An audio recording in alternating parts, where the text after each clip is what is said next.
থেকে অনেক মানুষ দুনিয়া থেকে বিদায় নিয়ে চলে গেছে, তারা হাজারবার চাইলেও আল্লাহকে আশ্রিত দিতে পারবে না। পারবে বলেন? তারা হাজারবার চাইলেও আল্লাহর ইবাদত করতে পারবে না, হাজারবার চাইলেও আর দুনিয়াতে ফিরে আসতে পারবে না।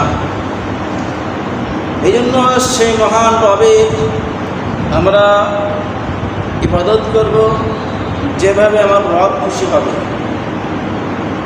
যেভাবে ইবাদত করলে আমার মৃত্যুটা ভালো হবে, আমরা সেইভাবে যেভাবে চললে আমার নবী আমার আল্লাহ খুশি হয় সেভাবে চলার চেষ্টা করতে হবে। আমি কোরআনের সূরা আল ইমরানের 185 নম্বর আয়াত তেলাওয়াত করেছি, যে আয়াতের মাধ্যমে আল্লাহ তাআলা বলেন মানুষ মাত্রায় মৃত্যু স্বাদ গ্রহণ করবে। সকলে একটু খেয়াল করি, কোরআনের তাফসীরটা একটু সুন্দর করে যদি শুনতে পারি আমরা, এই আয়াতটা একটু উপলব্ধি করি, আমলের নিয়ে তো শুনি, ইনশাআল্লাহ একটা আয়াতে আমাদের জীবন পরিবর্তন হয়ে যাবে। এই জন্য আমরা সেই একটি আয়াতের তাফসীর শুনব সুন্দরভাবে। বলি কোন সূরা?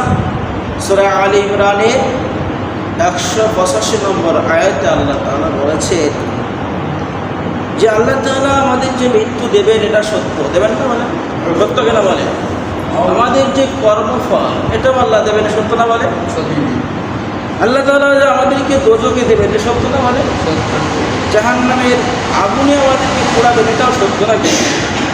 এবং আল্লাহ তাআলা কাউকে আবার জান্নাতে প্রবেশ করাবেন। তাহলে এখানে আমি কয়েকটা কথা বলেছি। একটা আয়াত আল্লাহ তাআলা মৃত্যু দেবে, আমাদের কর্মফল দেবেন, দোজখে দেবেন, জাহান্নামে দেবেন, আগুনে পোড়াবেন এবং আমাদেরকে জান্নাতে দেবেন এবং দুনিয়াটা আমাদের ভোগ বিলাস মাত্র। সাল্লাল্লাহু আলাইহি। তাহলে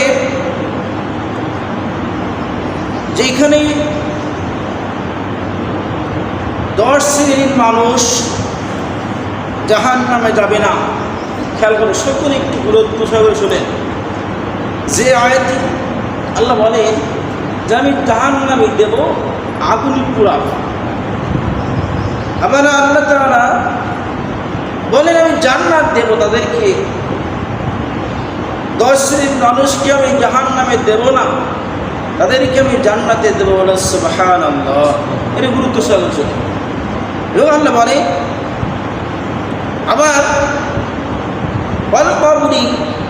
কবরের মধ্যে